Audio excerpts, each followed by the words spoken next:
Panasonic's S5 Mark II and Mark IIX are one of the best hybrid cameras out there at the moment. Many of us like to rig out our cameras for video, but not photo. So what's the point of having a huge bulky cage on your camera? Well, in my opinion, this cage that I'll be reviewing today is probably the solution to that.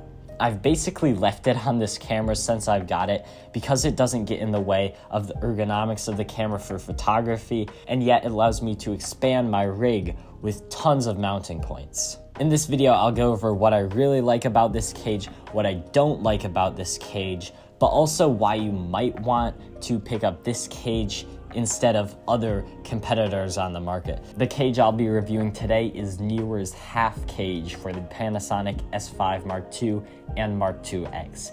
NEEWER did not send me this item for free, nor did they sponsor this video. I paid full price for this item. It might also work on the S5 Mark I, but don't quote me on that, and do your own research first before buying this for the S5 Mark I. Anyways, with that out of the way, let's start the video. So let's start with a quick unboxing. Even though I know unboxings are dead, the box looks like this, and when you open it, you find the item inside along with some accessories such as an instruction manual, which I don't read because instruction manuals are pointless. Okay, I actually did read it. It was a bit helpful because there is one quirk with this cage about putting it on, which I'll talk about later, but that's for another part of the video. It also comes with bubble wrap, which is very useful for keeping the item safe. That's what it's useful for. And in the box, the most important thing was this thing right here. Don't eat it.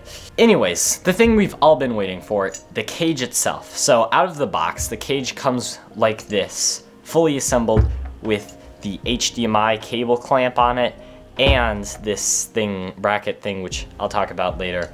That's the quirk that I just talked about. I don't know, I can't speak today. It also, on the bottom of the cage, comes with like a little mounting tool thing. Man, I love doing that now that I have autofocus. Yes, Panasonic autofocus. Better than Sony's. Anyways, you might be wondering, why does the cage look like that? I thought most cages looked like actual cameras. This is because it's a half cage, as I talked about. The cage only goes to about 3/4 of the camera, not really technically half, but it doesn't have the cage over the grip part, which I really like because I like the way the S5 Mark II grip feels. It's very ergonomical and you can reach all the buttons and controls. You can easily control your shutter angle from the dials, and it just feels really nice in the hands. Anyways, this is not an S5 Mark II review.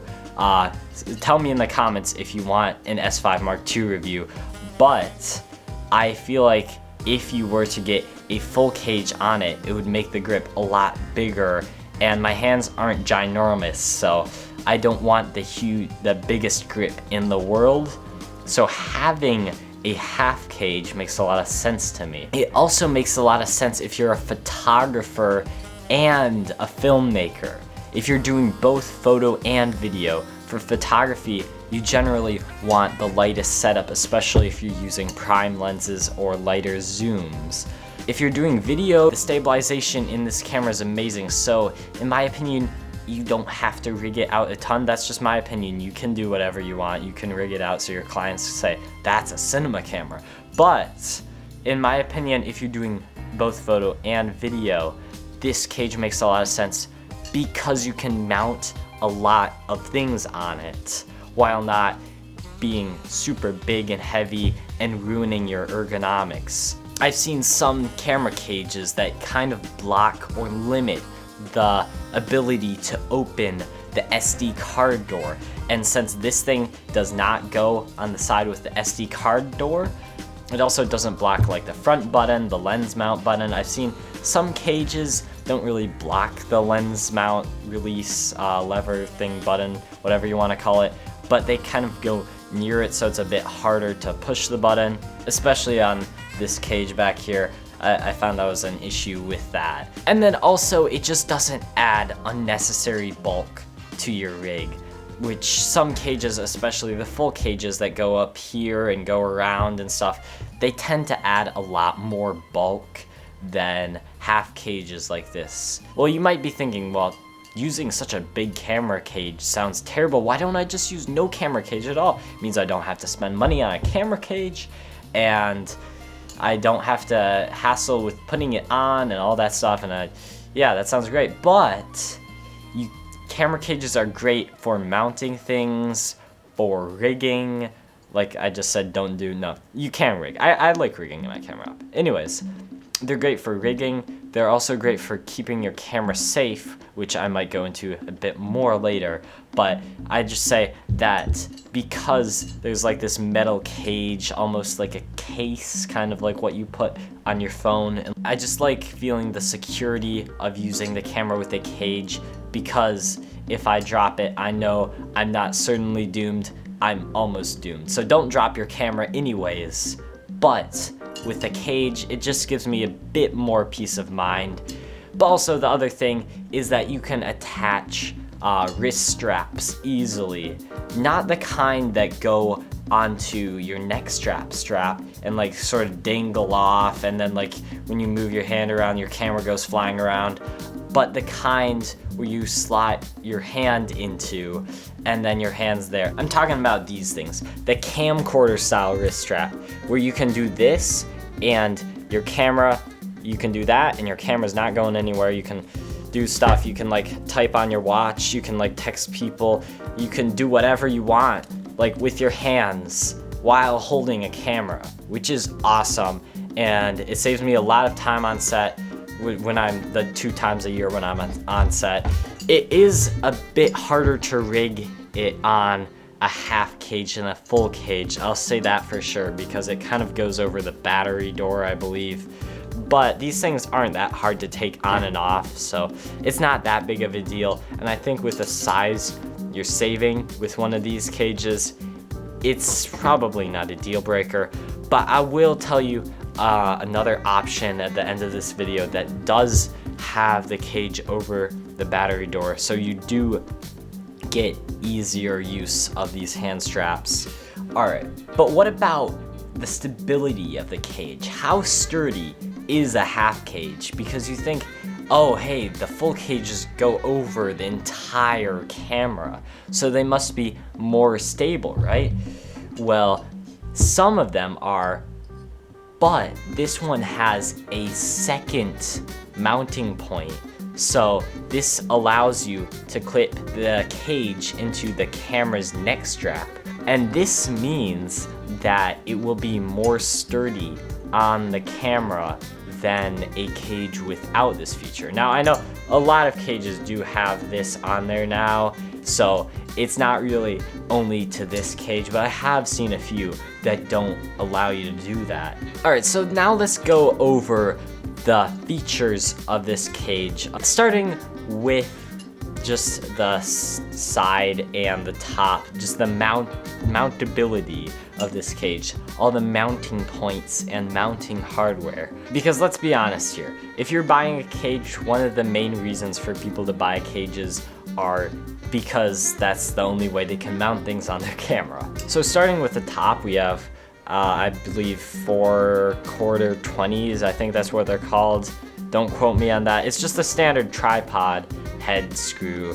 A lot of filmmaking equipment uses that.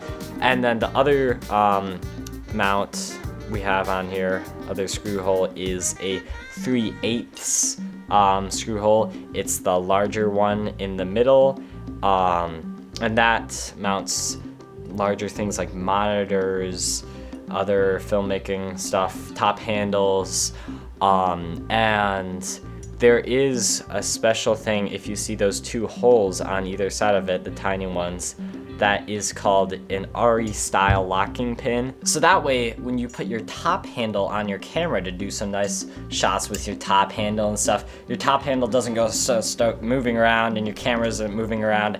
It's locked in place because of the 2 pins there, which is definitely happened to me before. It's not just on the top of the camera cage, we have things like that on the side too. As you can see in the center there's another 3/8 with more 2 RE style locking pins above it and below it. And you might think, why am I going to put a monitor or a top handle on the side of my camera cage? Well, this allows you to put side handles that don't move around all the time, because if you're putting a side handle here, you want it to be stable. You don't want it to be rattling around. So that helps that too. That. I need to stop using the word that. And then it also has 6 quarter 20s right there, and then another artist style locking pin thing right there, which I'm not entirely sure why that's there.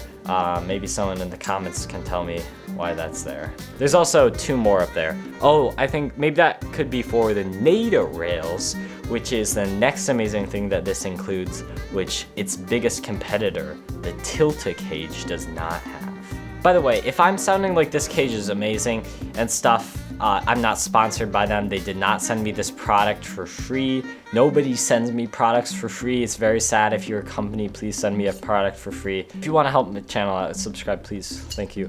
Anyways, this is not sponsored. I paid full price for this item. So on the side, we have NATO rails, and on the top, we also have NATO rails. If you don't know what NATO rails are, they're this alliance that has rails. No, not NATO, like the alliance thing. NATO is a standard in filmmaking that a lot of handles, like side handles, top handles, some microphones, some adapters, maybe not microphones, but a lot of filmmaking equipment mounts to camera cages with NATO rails. They're just a very standard way of mounting things. And for some reason, Tilta did not include it on their S5ii half cage, which is really stupid. And then we got this company making a better cage because it has more options. It's not necessarily a better cage in all ways, but NATO rails are very important for mounting a lot of stuff. And because Tilta left it out, this cage seems like much a better option if you really need NATO rails. Now on the bottom, it also kind of looks like there's NATO rails, kind of, but who's mounting a top handle on the bottom of their camera? Nobody. At least I don't think so. Maybe someone is. This is called an Arca Swiss plate, which is commonly used on tripods, DJI gimbals, and other things. I haven't got it to work with this tripod here yet. This is the SmallRig AD01. There's a review on my channel of this terrible review. I might redo it someday. I haven't gotten it to work with that, even though there's an option called RS2, but maybe I'm just stupid and not doing something right. Speaking of not doing something right, haha, I'm getting kinda good with these segues here. There is one very annoying thing that the company who made this item, NEEWER, did not do right with this cage. Why do I keep tapping the cage? I don't know. Anyways, the thing that I feel like the company did not do right is this HDMI cable clamp, which is another included feature, but I'll talk about why I think that it is not great on this camera later, after this segue from our sponsor, which is the charging cable for my S5 Mark II, because the battery signal indicator is flashing red and I just noticed that. Why this is my biggest complaint about the camera cage is it's just inconvenient. It doesn't work properly in some ways, and it's kind of a waste of money because I feel like personally they should have just used the money that it costs to make this thing and put that towards something else, or just not included it and brought the price down, or spend that money for R&D elsewhere.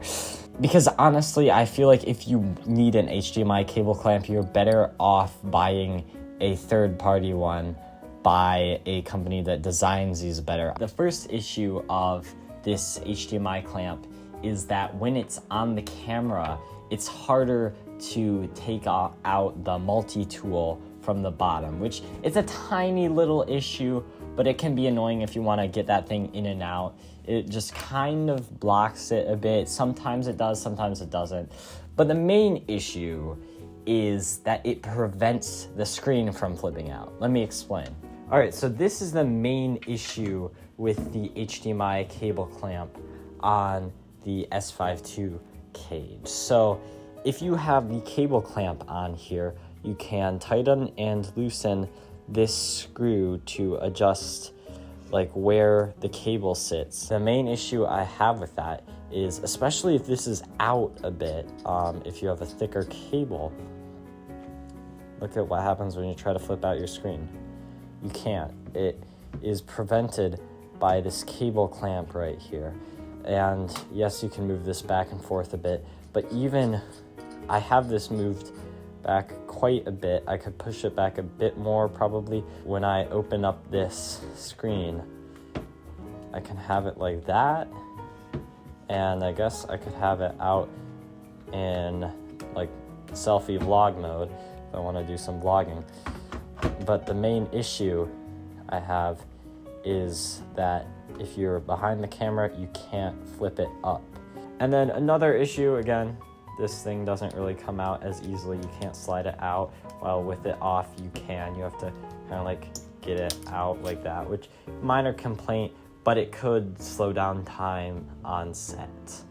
All right, I'm back filming on the S5 II, and none of these are a deal breaker for me, and none of them should be for you. But the second complaint I have about this cage could possibly be a deal breaker depending on the hand strap that you want to use, if you want to use one at all.